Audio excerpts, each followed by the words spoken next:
Welcome to Smoke and Mirrors, the podcast that cuts through the noise of the many policies and regulations that affect American agriculture. Each week, we pull back the curtain on the programs, policies, and perceptions shaping the agricultural community in rural America. If you've ever felt like something doesn't add up, you're not alone. I'm Jenny, and this is Smoke and Mirrors. Let's make sense of the maze we call farm policy. Welcome to Smoke and Mirrors, the podcast where we make sense of agricultural policy. I'm Jenny Ift. I teach agricultural policy at Kansas State University. Today, I'm excited to have Dr. Andrew Swanson with me, who's an assistant professor at Montana State University. Andrew, thanks for joining. And would you like to introduce yourself? Yeah, thanks for having me here, Jenny. This is great. So like Jenny said, I'm an assistant professor at Montana State University, and I grew up on a corn and soybean and cattle farm in rural Nebraska, about an hour west of Lincoln, Nebraska out there. So happy to be kind of in a position where I can kind of give back to the farm community that I grew up in. So this is important in Kansas before we get started. So would you identify as a farmer, a cattleman, a rancher?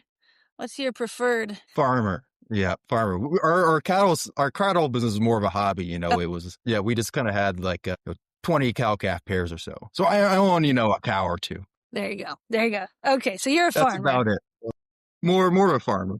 I have Andrew on to talk about the low carbon fuel standard. It's a subject he spent a lot of time studying and working on. Andrew, first of all, what exactly is the low carbon fuel standard, LCFS?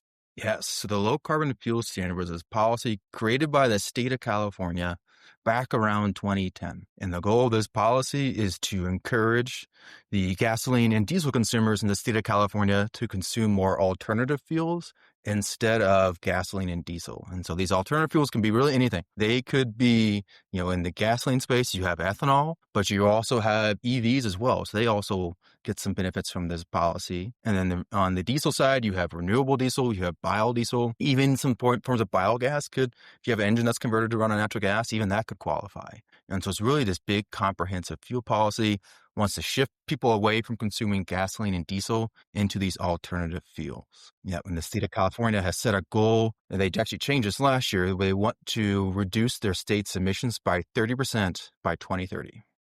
Is that emissions from fuel or all emissions? Emissions from fuel. So part of the same bill that created the LCFS, or what came out of that, has a cap and trade in the electricity sector as well. That's something different. But yes, that's a different policy. It still kind of affects fuel refiners on the diesel side and gasoline side in the state of California, but it's primary focus of the electricity market. Okay. So LCSF, that's what I should call it, right? Everyone says it by the acronym. Yes. I work in ag policy. I deal with a lot of acronyms. Okay. So this is not a volumetric mandate like the renewable fuel standard. It's a carbon intensity mandate. Can you get into the details of that a little bit? Yeah. So I'm sure most of your listeners probably remember the renewable fuel standard. So this was the big biofuel policy that was passed under the Bush administration, with the first piece in 2005 and 2007. And the main goal of the renewable fuel standard was to encourage a certain volume of biofuels to be blended into the fuel supply. So the big one was ethanol. The legislation set a goal of blending in 15 billion gallons of ethanol into the fuel supply by 2015. So 15 billion gallons by 2015 was the goal. Okay, so that was targeting a very specific amount of fuel to be consumed. What the LCFS does is it uses a percentage metric where it's looking at the difference in emissions between the alternative fuel. So in the case of, let's say, like ethanol versus gasoline. And so as it work is for a fuel to qualify, the state of California sets a rule. But for right now, it's around like 15%.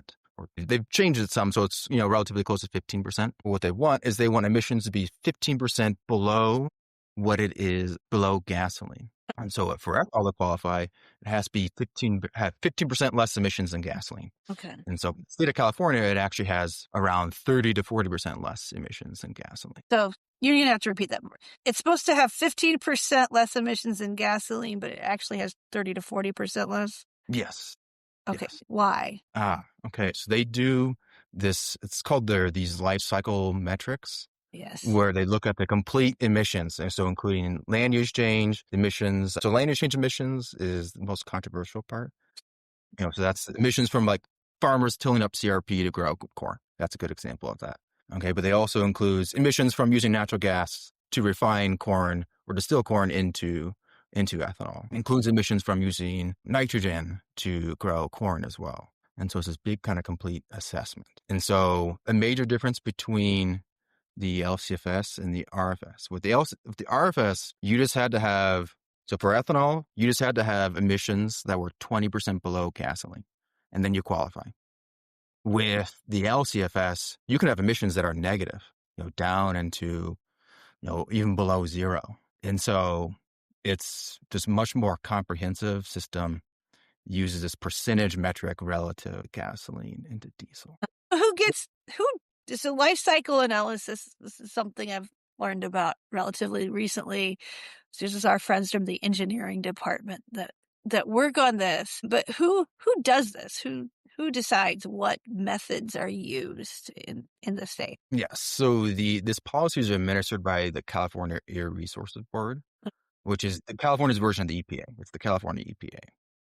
And so they're the one who makes all these policy decisions. And they have their big kind of climate change assessment models that they're using. And so if the group at Purdue, there's a group of economists and bioengineers at Purdue, called GTAP. They have that. That's a big modeling. So the specific model is called GREET. GREET. Yes, GREET. Yes. It's more acronyms. It's just another big alphabet soup. I am well aware. I talked about GREET a little bit. You talked about sustainable aviation fuels. I think debate over life cycle assessment and indirect land use change, like you said, is entering into foreign policy debates. Well, this all gets implemented then is fuels get a carbon intensity rating and emission rating, and you're judged based upon whatever the state sets the standard to be that year. So the standard, like I said, right now it's between 15% or so, but it's declining over time. And so the goal is to hit 30% by 2030 is the new goal. And so it's a very fast declining standard. And so, over time, and how this works in is you're below the standard. So if let's say you're ethanol and let's say you're 20% below that 15% standard or 20% standard, whatever it's going to be, you're going to you get carbon credits based upon how far below that you are and the number of gallons you sell. And then if you're on the diesel side, you have a deficit of carbon credits. Yeah, a carbon deficit. So then you have to buy carbon credits from ethanol producers to, balance out your emission deficit. So there's basically every type of possible fuel has a score, and that changes from year to year. Yeah. So the fuels, so for ethanol, it's going to be relatively constant. It's the standard the state sets. The standard changes over time. The scores are constant. Yes, the scores are relative. Companies, we won't get into those. We'll revisit that. Companies can resubmit, if I'm an ethanol plant and I put up a wind farm near my ethanol plant, or if I put up a hookup into some biogas, I can reduce my emissions that way. Okay. And so then I can reapply to State of California and say, hey, look, I am using 20% less natural gas. And so my emissions should go down by X%. So how big is the fuel market in California out of, say, relative to the rest of the country? California consumes roughly 10% of the nation's gasoline. Okay. So it's the number 2 state behind Texas. And are there other states that have a similar policy? Yes. So the state of Oregon and the state of Washington have a similar policy. And then in Canada, British Columbia also has a policy. So it's that entire West Coast. Okay, so it's a little bit more than 10% if you add all those up. Yeah, but the main one is California. They're the market leader here, and they're the one who started. Okay, right now in the rest of the country, you have 10% ethanol blends. Is it 18 or higher in California? What does that look like? So they're appealing for a waiver to sell E15 in California. There's currently no E15, but there is E85. There's maybe I think 100, somewhere between 100 to 150 million gallons of E85. Okay. It's not. So California consumes roughly 12 billion gallons of gasoline. Yeah. So the total ethanol consumption is around, let's say 1 to 1.2 billion. And so then E15 is pretty small portion. Okay. So wait, so I thought that California just did something with E15. Didn't the governor just do something? So they're in the process of doing a waiver so they can sell E15s. Would that be permanent or it's just an annual waiver? My understanding is they want to make that permanent. Yeah, we'll Look, yeah, with these things, policy can always change so quick, it seems like with biofuel policy. And so my understanding is they wanna make that permanent. I did another episode on eating, and it's sort of like, well, from my perspective, there's nobody that I can see that doesn't want E15. Of course, I don't see the petroleum industry in my position, but I was like, this seems kind of like a popular policy. And it's like there's always some political issue that comes up at the last minute and they lose out. So maybe Yeah, California will get it figured out. maybe so. The difficulty that this is something that's happened with E85 in the state of California is we have a lot of branded gasoline in the state. And so, you think about like in the Midwest, you have like Casey's, it's a general store. There's not, or if you're in the South, you have like Buc-ee's, these big kind of separate large gasoline conglomerates, but are not fully integrated. They don't necessarily own oil fields and refinery structures, right? In the state of California, you have fully integrated um, gasoline, a lot of gasoline and petroleum companies. Because Chevron was founded in California. They've recently moved to Houston, but they were founded in California. Chevron has, they're really vertically integrated supply chain.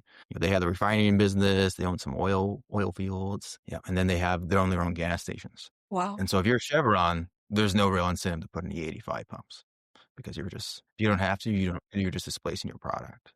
And so even though there's all these incentives in the state, there's not, actual volumes aren't very high compared to maybe what you might see in, say, like Iowa, just because there's most of your gas stations are going to be like a Shell, Chevron, BP. There's not a lot of independently owned or family owned gas stations.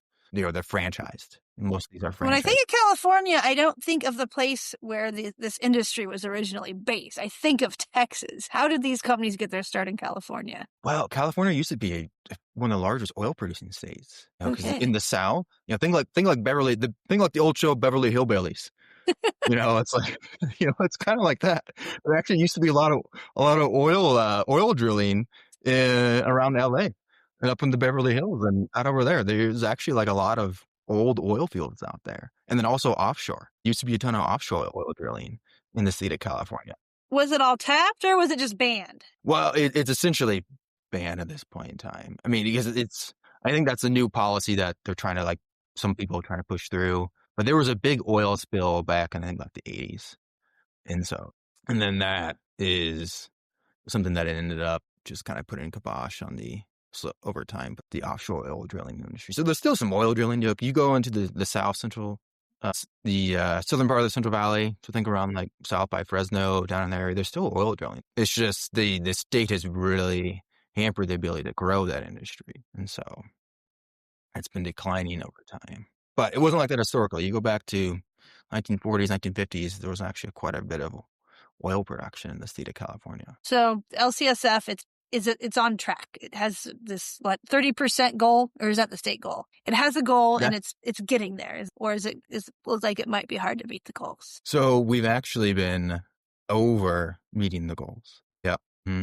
So that's why there was this original mandate to have a 20% reduction by 2030. Now they shifted to a 30% reduction by 2030 just this past year. Yeah. And the reason why is because if we stuck to the old mandate, we'd want to have around a 15% reduction in emissions in this year in 2025. But in the last couple of years, we've already been past 15%. We've been close to 20% reduction. So we're over meeting the goal in the state of California. Oh, wow. Since 2010. So have there been studies that look at the pollution or health impacts? Has there been time enough to do that? So the research side is really just getting started. And so I've been doing some work on it. I got a couple papers in the works, but then Aaron Smith, who's now at UC Berkeley, he's been doing a lot of work on the LCFS, and a lot of his students have been doing work. And this is all kind of brand new research. It's very fresh right now. And so the kind of the side that I've been looking at is the effects on prices and how it's been affecting commodity prices. But then there are also some other folks who've been more looking at what's been happening from as far as like land use change. Because that's been a big issue that has kind of dogged the biofuel industry since really the beginning is land use change. And how much do we care about that? How should we measure that? How much can we credit the biofuels versus just growth in commodity demand and prices? And so that's been something that has been one of the most difficult parts about this policy in particular. So I think it'd be useful to sort of walk through how the LCSF has affected different groups. So you talked about commodity markets, we talked about some of the Mhm. refiners, consumers. Could we kind of walk through the different groups and what we do and don't know about how they've been affected by this?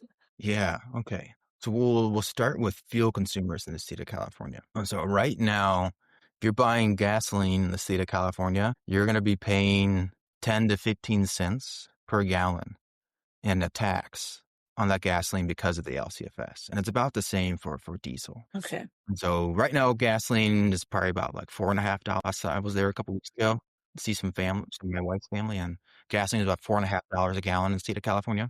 So it's not a big percentage tax, but still that's a decent size, 10 to 15 cents a gallon. We're like under $3 here in Kansas, I think. Hmm. The state of California has a high excise tax on Okay. gasoline. Okay. It's over $1. Yeah. Okay. Gotcha. So it's on top of that. So there's a tax. Yes. So the Okay. total taxes on gasoline, or you include everything, is over $1. So where does that tax go to? So, as far as the LCFS is concerned, where that tax goes to is the producers of renewable diesel, or we should say alternative fuels. If you are, if you're a consumer of, say, ethanol, let's say you are buying E85 ethanol in the state of California, that's the higher subsidy on that fuel than you would get in say, Kansas or Iowa. And maybe higher. The overall price may be higher just because of all the California policies and taxes and that kind of those other taxes. But technically from the LCFS, there's a higher subsidy on E85 than there is in other states. For the renewable fuel standards for ethanol, my understanding is that has moderately decreased fuel prices in the US as a whole. I don't know if that still holds. I know that this is your area of research more than mine. So with the E10 side of things, it's a very small price effect in the nation as a whole. There may be some small benefits for say someone who's consuming E10 or E15 in Iowa or Kansas versus consuming 100% gasoline. There's some price differences there, but for the most part, it's not very big, just because it's blending up to 10% ethanol is relatively cheap, and so that subsidy is pretty small. And then the blending mandates are set pretty close to just consuming 10% nationally, where 10% of the gas supply is coming from. It's there are in that sense it's a small effect. Okay. Okay. So if you're a consumer, gas is a little bit more expensive. What, 10 cents a gallon. If you have an EV vehicle, it's going to be relatively more cost effective in California relative to other states. So that's the net impact for fuel consumers. Mm-hmm. Okay. Yeah. And then we have the producers. And so for the producers, where this has really kind of changed, the game out here is on the diesel side. And so in the state of California, 70% of the diesel consumed in the state is not petroleum diesel. It's a biofuel diesel. So there's two types. There's renewable diesel and there's the old kind of biofuel diesel that you've seen in the Midwest since the RFS was first passed, 2005, 2007 or so. And the main difference between the renewable diesel and biodiesel, renewable diesel is chemically identical for the most part to petroleum diesel. So that means there are no engine requirements. You can use renewable diesel in heavy semi trucks. You can use it in trains. You can even use it in tractors, heavy duty equipment. You don't have to have a special engine to consume renewable diesel because it's so close chemically to petroleum diesel. Okay. Yeah. Gotcha. And so what that means is you don't have what we call the blend wall. So again, kind of go back to national policy, only around 10% of ethanol in the country, or only around 10% of the gasoline Right. that you can normally consume when you go to a gas station is ethanol. And that's because of the blend wall. You need special duty engines to consume higher levels of it. With renewable diesel, you don't have that problem. And so back in COVID, when all these refineries got shut down because no one was driving in the state of California anymore, a lot of these so your Phillips, your Chevron, your Shell, what they did is they converted a lot of their diesel refineries over to renewable diesel. Mm-hmm. And so that's why, before, let's say COVID, say 2019 or so, there was 500 million gallons of renewable diesel consumed in the state. Oh, I mean, now it's over 2.5. It's right around 2.5 billion gallons of renewable diesel Two are point. consumed in the state of California. Is that most of the diesel or some share? Yes. Yes, that's around 70% of the diesel. Wow. There's only, Gosh. let me think. There's maybe, I want to say maybe 50. No.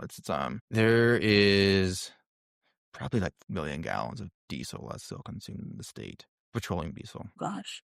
So is renewable diesel cost competitive, or do the refiners get credits for producing it? Does someone get a credit for it? Additional credits? Yeah. So when you go to a gas station and you say if there was a 100% diesel pump, and usually there's some blending going on between renewable diesel and petroleum diesel. So whether it's like 50-75% blend, Yeah. something like that. It's usually renewable diesel is in many cases even less than petroleum diesel if you want to buy 100% petroleum diesel. So it's very cost competitive. So it's sort of and do they get extra credits? Does this go above the emissions or what you were talking about? Yeah. So where this comes into play is renewable diesel can be made. So if you look at like ethanol is primarily, made from corn. Yeah. You can technically make ethanol, say, out of like sugarcane, but there's Right. almost no sugarcane ethanol consumed in the country. In renewable diesel, there are lots of different, they call them feedstocks. So Yep. these primary commodities that go into making the fuel. Yeah. And so so your most popular ones in the state of California are going to be beef tallow, or to be used cooking oil, and then either soybean oil or canola oil. So if you're buying diesel in the state of California, probably close to around 20% of the diesel in the state of California is beef tallow. Wow. Oh gosh. Aren't we supposed to be putting that on our fries now? Yeah. Well, there's a couple different types of beef tallow. There's when you render out, you have beef tallow that's for humans can consume. Okay. Edible beef tallow, but then you all have inedible beef tallow. Okay. It's the nasty But stuff if that goes into your tank. yeah, that's primarily what's probably going into these markets. So technically, you can use edible beef tallow to make this fuel. It's just in general prices for edible beef tallow can be more higher than inedible, and so it's usually it's going to be inedible beef tallow. But again, it's beef tallow nonetheless. Okay. Then this used cooking oil, that's coming from, so used cooking oil would be like your fryer grease that's coming out of McDonald's. Yep. Is that a large share? It was bigger a couple of years ago, but again, it's probably like, of the renewable diesel market itself, it's probably around close to like 20% or so, maybe 25%. It's gone down. Okay. Yeah, Why has it gone down? There's a lot of controversies around it. I think that's part of what's driving that because there's some used cooking oil produced here in the United States, but there's nowhere near enough used cooking oil to meet the demand for the state of California and for these other states. Okay. And because of that, we import a lot of used cooking oil from China, Malaysia, Indonesia. Then also there are refineries that make renewable diesel in Singapore.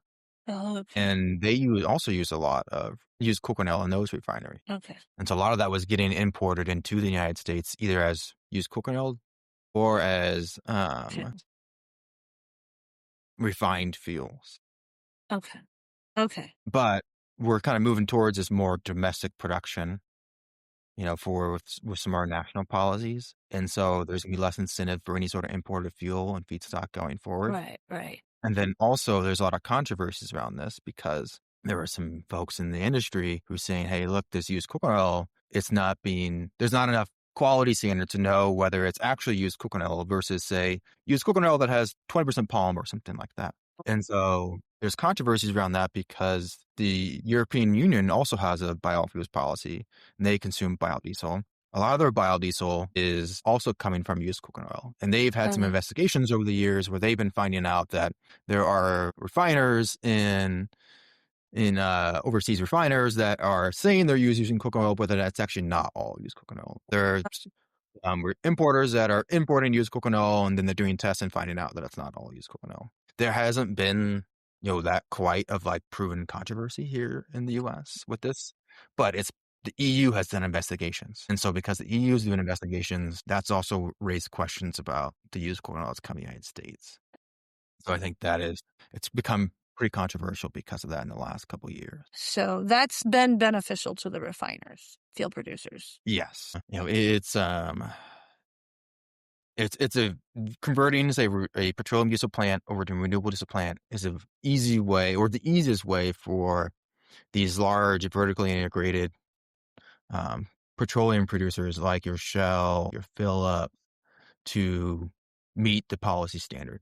Yeah, and that's why there's over compliance. That's why we're over meeting the target because this is the easiest way for these plants to do this, and so they've been converting billions and billions of gallons of capacity over to these plants, or these renewable diesel plants. So there's more capacity than what the state of California actually needs.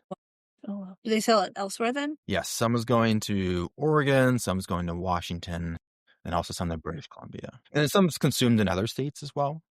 There's probably some that's consumed in the Midwest, let's say, or let's say like Texas. Right. But it's primarily these West Coast states. So does fuel get checked for compliance? Can you check fuel for compliance?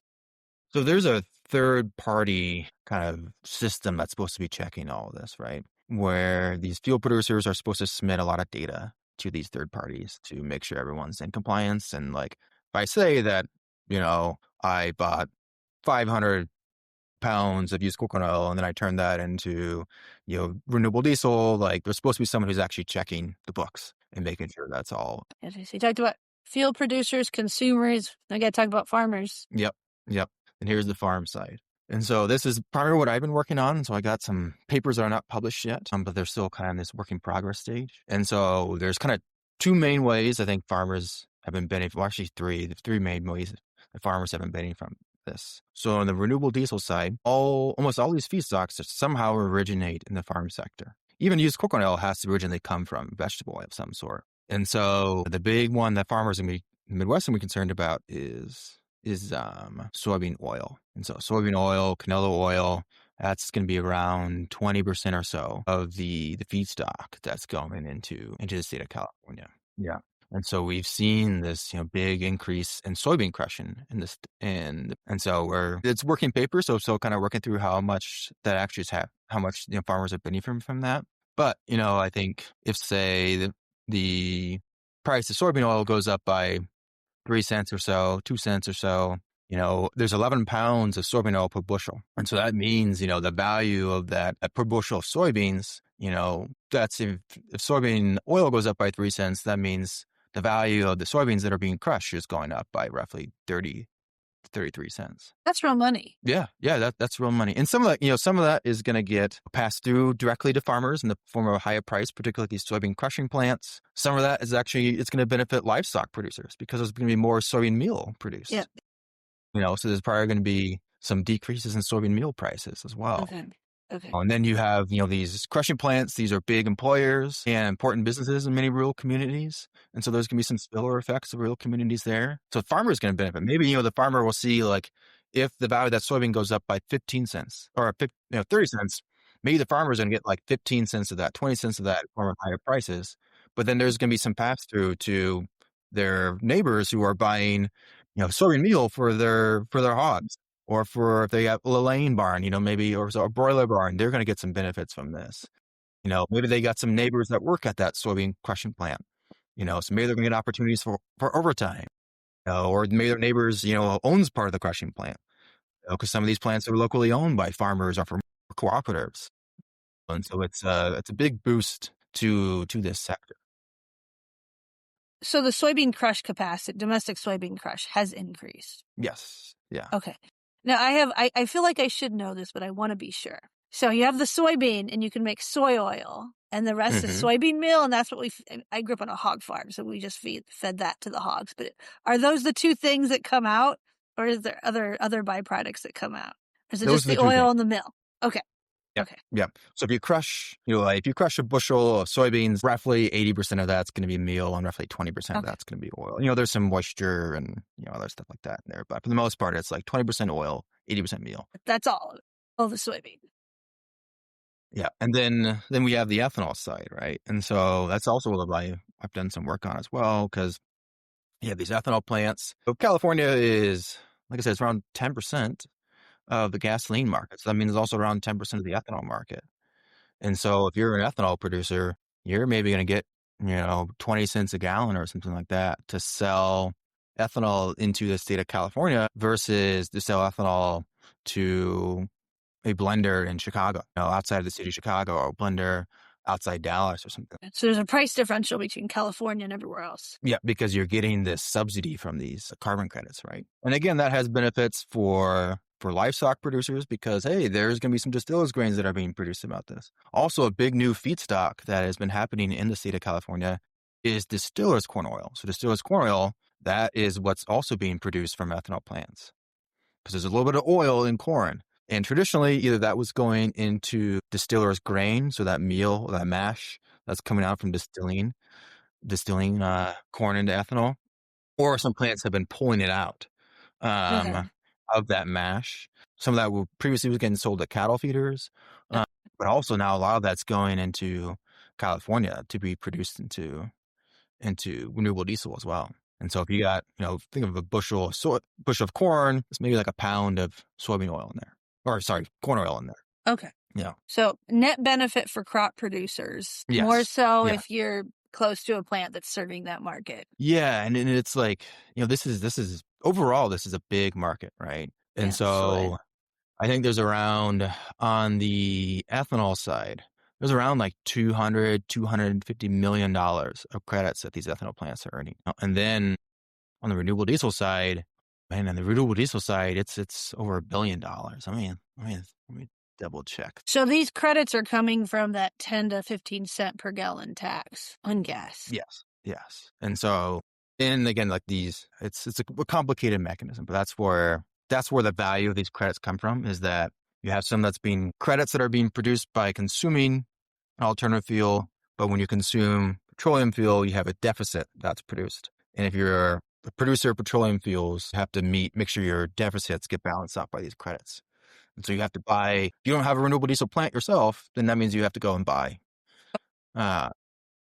credits from someone. So that's where that value is coming from. So for right now, currently for renewable and biodiesel, it's around $800 million worth of credits. So it's a lot. It's a lot of credits. The total effect for the farm sector, combining it all together, is $1 billion or so for the farm sector, and that's just for renewable diesel and ethanol. Yeah, and so yeah, and then you also have, it's called biogas. Yeah. So a big beneficiary of biogas have been the LCFS as well, has been dairies in the state of California, because they can use these dairy digesters where they take the manure and they capture the methane from that, clean it, it gets converted into renewable natural gas or Has that been biogas. sufficient? My understanding is the economics weren't there for that. It just that have these credits been enough that now they're feasible? So these credits they're traded in an open market. So back in 2020, 2021, credit prices were $200 a metric ton. But once all these renewable diesel plants came online, prices have crashed to around $60 a metric ton. Yeah, so they've gone down a lot in the last 4 years or so. Okay. So are some of the dairies grumpy? I mean, yes and no. I think they're getting a decent amount of value out of this, but not some of these digesters. Well, you have a dairy, but you might actually contract that out to someone. So you might have it's kind of like, almost kind of think like a windmill farm. They're going to come to a farm and they might sign like a 50-year lease or something like that to build, 20-year lease, 30-year lease to build the windmill. Some of these contracts are kind of the same, where it's actually a third party that runs the plants, and and they're kind of paying some value back to the farms. What if you have a dairy in Kansas that has a digester? Could they get credits? You can. So it's called a book and claim system. It's a complicated system, but you can technically get credits for that. There's a way to do that. Okay.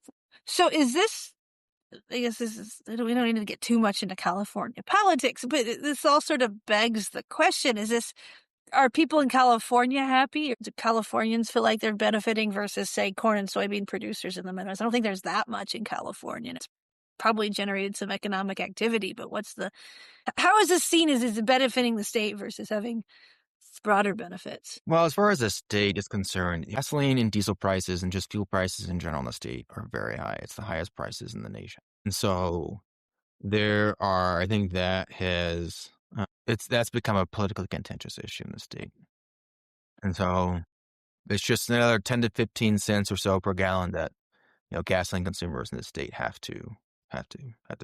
And also, part of this too is the other side of this is the state of California at the same time has had all these benefits for EVs. And so in your wealthier counties in the state, say like in the Bay Area or your wealthy counties in the Bay or in the LA area, Sacramento, the EV sales are close between 30 to 40% of all car sales. And so if you're for a lot of these more wealthy consumers, they can buy a Tesla Model 3 or something, electric Mercedes or something like that, or a Rivian truck, and they can then charge their car at home for half the price of, I think last time I checked, I think energy prices in the state of California are around for PG&E, which is the main provider up in the northern state, were like 30 cents a kilowatt hour or something like that.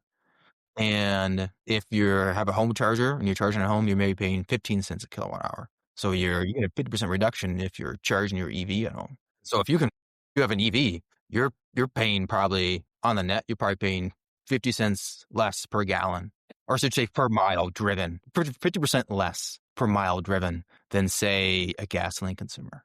So there's there's a lot of value if you can switch to an EV. So is it considered regressive? Yes. So in that sense, it would be probably considered regressive. Just because in general, usually people who buy EVs tend to be wealthier consumers. But the LCSF, would you say it's stable policy? Yes, as much and as no. anything, Yeah. can you say that for? The policy seems to change quite a bit because there is biofuel policy in general. The issue with biofuel policy that's been there since the very beginning is that at the same time, it's an energy policy, it's an environmental policy, but it's also an agricultural policy. And policymakers, whether they're inside the EPA or legislature, they have to decide what is going to be the most important lever that they want to pull and what's the most important sector there. Nationally, we're getting to this point where probably the ag sector is going to be one of the most important sectors that policymakers in the biofuel space want to encourage. But in the state of California, they're going to be more concerned about the energy side and the environmental side. And so kind of going forward, there is this big concern about, all right, there's 2.5 billion gallons of renewable diesel that's being consumed in the state. Are we actually estimating the correct amounts of land use change? That's a huge issue that the state is facing right now and what they're trying to figure out, because there's a lot of controversy because you have environmental groups that have been lobbying against biofuels since the very beginning because of land use change. So, it is, and also the state, has set an open goal. In general, what they want is by 2035 and going forward, they want I think it's be careful about saying the exact percentage, but they want over 50% of cars in the state to be EV. I think they wanted, they had their own rules and it's got changed here nationally, but I think the original goal was by 2035, they wanted, I think it was I think they were going to ban ICE engines or internal combustion engines by 2035. That was a proposal to us. Are EVs are more expensive still? Yes. But they're cheaper to run.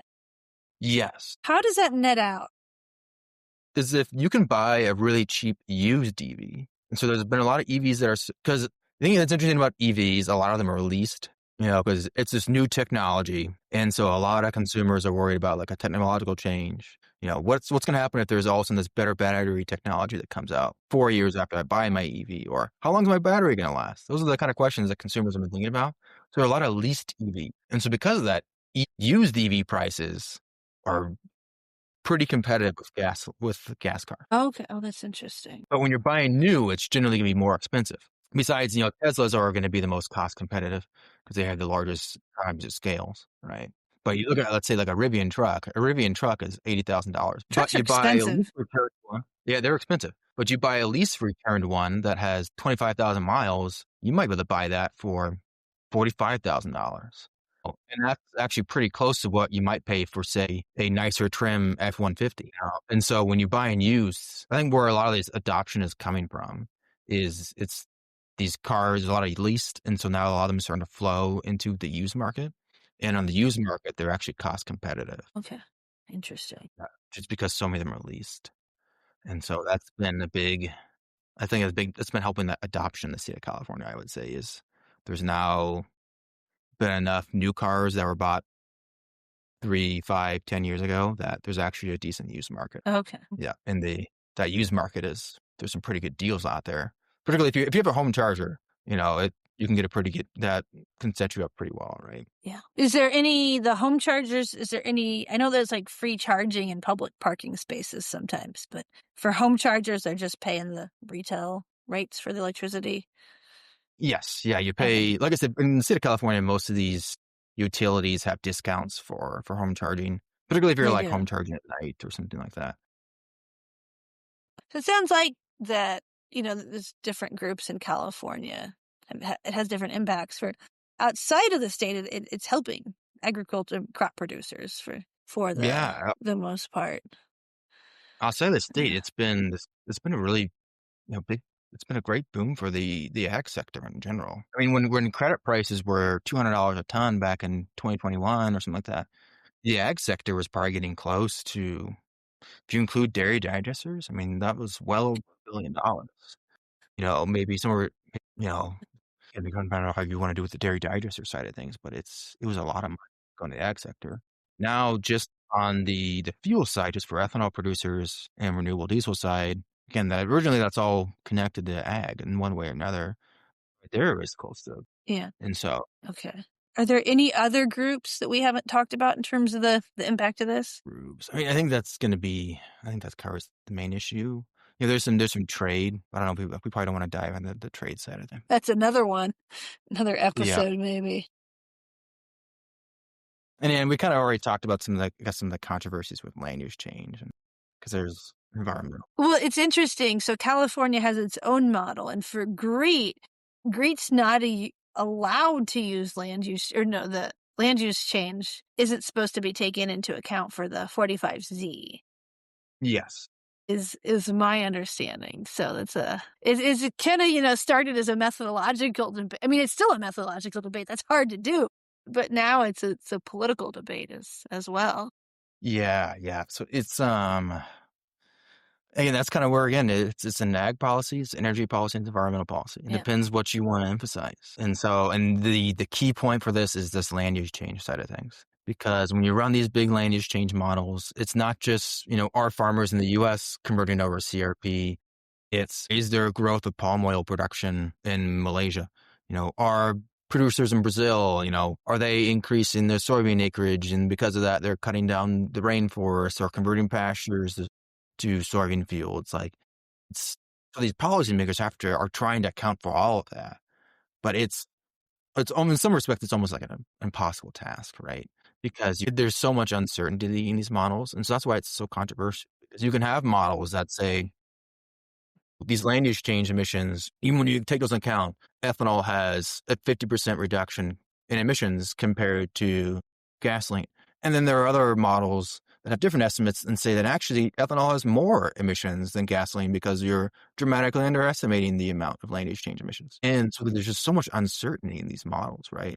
And that's I think that's part of the big reason why, federally they're starting to move away from it, because it's so contentious. You can't please everyone. And so I think, Canada, they have biofuels policy too, and they're kind of moving towards getting rid of land use change for ethanol. Oh, that's because interesting. yeah, because they're just they're seeing all the political controversy that's happening in the U.S. They're just like, all right, we're gonna do our own thing because we don't want to get mired in all this stuff. Right. And so in the state of California, though, because this is more explicitly a climate change policy, their goal is to eliminate climate change emissions. And so that is the forefront goal. And so this land use change has become super controversial, because depending on who you believe, either you're getting a 50% reduction from ethanol or you're not. You're actually have worse emissions than gasoline. And so, and could be the same thing with renewable diesel. If it's produced from soybean oil, right now it's like you're getting over a 50% reduction by using soybean oil compared to petroleum diesel. But there are some people who say, hey, you haven't properly accounted for the land use change emissions from converting palm oil or converting virgin rainforests in Southern Asia in the Pacific to palm oil plantations. And so they have to try to wade through all that, and it's almost like an impossible task. Yeah. I like to ask folks from our commodity groups if they've brushed up on their life cycle analysis recently, because it's going to be a policy issue for a long time. Yes, it is. It is because and it's one of the things where I think what's frustrating for the ag sector kind of makes biofuel policy into this like tennis ball, where you're kind of getting hit back and forth between whatever group kind of has the loudest voice. Because so much of this isn't, just legislation, it's executive decisions and, the executive brand. And so that means different administrations are going to have different goals. And so that turns biofuel policy into this tennis ball is just getting hit back and forth. And so you don't have like long-term, it's hard to make long-term decisions. Let's say you're a soybean crusher in the Midwest and you want to explain in your plant, but it's hard to make that decision because maybe EPA policy could change. It takes 2-3 years to build a plant. And so you could get a plant built and then a year later, 2 years later, all of a sudden policy's going to. And so that makes these long-term decisions really difficult. And we saw that originally with, these like ethanol from switchgrass, these alternative ethanol feedstocks coming from different types of grasses, right? But then it found we're going to figure out that, okay, this is going to be really expensive because these grasses are really hard to grow well. And then also they come in and they're kind of all this dirt and chaff, so they're hard to process and clean. So making that was going to be really, really expensive. And so for the first 5 years or so, we were like trying to decide whether we're actually going to do that or not. Yep. Until the administration, we decided like this is just too expensive. So we're just going to ignore this part of the mandate essentially. Right. And so similar things is like, it's not quite to that extreme, but that is something that the biofuel industry is going to face. And so like sustainable aviation fuel is a good example of this. Sustainable aviation fuel is this alternative to petroleum jet fuel, right? And right now it's a very small percentage. We're talking maybe like 100 million gallons or so. And that's a big increase from say 2-3 years ago when we were consuming 20 to 30 million gallons of sustainable aviation fuel. But it's a very tiny percentage. Yep. But to make those, you have to make a big capital decision about whether you're going to produce sustainable aviation fuel or not. And it's hard to make that capital decision when you look at something like 45Z, technically this policy is going to sunset in a couple of years. And so it's like, are policymakers going to renew that in a couple of years? Yeah. You don't know. And so it's are hard they going to change the methods? Exactly. They're going to change the methods and anything like that. And so from the industry's perspective, it's hard to make these long-term decisions because you don't know how policies can change in 2 or 3 years. And you have to spend, hundreds of millions, if not over billions of dollars in capital expenditures to make these plans. And so that's the big thing that the main thing I think the industry wants is they would just like if those are just a long-term plan. If do something that we know what policy is going to be for the next 10 years, and then we can make our decisions, whatever it's going to be. Yeah. Land use change, if that's going to be there, like, I think the main thing the industry I think would like, is like, just make that a set policy and just leave it for 10 years, right? I don't think that's limited to biofuels, right? Yeah. Yep. Or even, go back to with, the original part of 45Z with the Biden administration, they had this, they wanted to include climate smart provisions for corn ethanol and for soybean oil to qualify. So that means you had to have your corn, you had to have cover crops, you had to have no-till, and you had to have precision nitrogen applications. Yes. Well, now we're kind of moving away from that. Well, maybe you'll get some credit for doing that, but it's probably not necessarily going to be necessary because we're moving away from land use change emissions. And so, like, if you're a farmer, like, do you want to spend $100,000 on a precision nitrogen application machine when you don't know whether you're going to actually get any benefit from this if you're planning on selling your corn to an ethanol plant? Yeah. Maybe you see the benefits from reduced nitrogen in your fields and like you can reduce your input costs. That's a big value. But if you're also counting on some premium from selling to your local ethanol plant because your local ethanol plant wants to build a SAF plant, well, you want some surety to know that that's actually you actually get benefit from that, right? But even farmers are kind of face this too.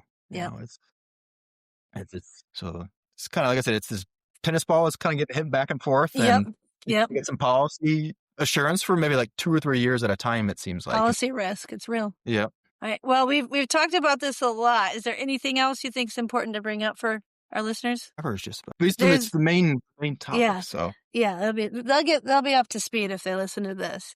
There's 2 questions I ask people. Well, sometimes I forget, and then sometimes I forget to tell speakers in advance. So apologies. There's 2 things I like to ask. The first one is there something about what you do that you wish people would know or understand better? And the second one is if you get to change one policy, what would it be? They're entirely optional. You can take a little bit to think about it or you can pass. Ooh, that's a tough question. Put him on the spot for that. I know. I And again, wouldn't like biofuel it. I policy would like it. it's so controversial. Yeah. It's like I feel like if I say one thing, it's like I'm gonna make half your audience mad. But if You I can say a just say different thing, the other policy half. stability. You already said that, right? You'd like some Yeah, I policy think that's probably stability. what I would. Yeah, it's probably a good thing. Is like I think what I would change, the biggest thing that I would change for policy, particularly for biofuel policy, is policy surety. That both farmers, industry, if they could just be able to have a steady policy for 10 years or so that way they can make real capital X decisions and make real decisions about what will be profitable for them or not profitable. Because living in this space where policy changes every 2 to 4 years, it just kind of inhibits the ability of farmers to adapt, inhibits the ability of industry to adapt. Right. And so I think that's kind of stunted the growth of this industry or even other sides of the ag sector. And so it's hard to know, like, if you're a farmer, should I be, what should we care more about? Should we care more about expanding our export markets, or we should try to lobby more and talk more about trying to grow our domestic markets? Right. But those are things that we all care about and we all want. And if we had some surety on biofuel policy and knew what that's going to look like for the next 10 years, 5 years, I think that would give the entire rural economy a better idea of what they should be planning for. Yeah, absolutely. All right. I don't know if you want to answer the other one, anything you feel misunderstood on or you wish people do. I'm brand new, so I think it's kind of You're going to figure it out. Yeah, that's right. Yeah. Yep. All right. Okay, well, I think that, very good. Well, thank you so much for joining us. Thanks for joining us on this episode of Smoke and Mirrors. If today made you think or see things a little differently, share it with someone who appreciates cutting through the noise. Don't forget to subscribe, rate, and leave a review wherever you get your podcasts. Thanks for spending part of the day with us. Until next time, keep asking what matters.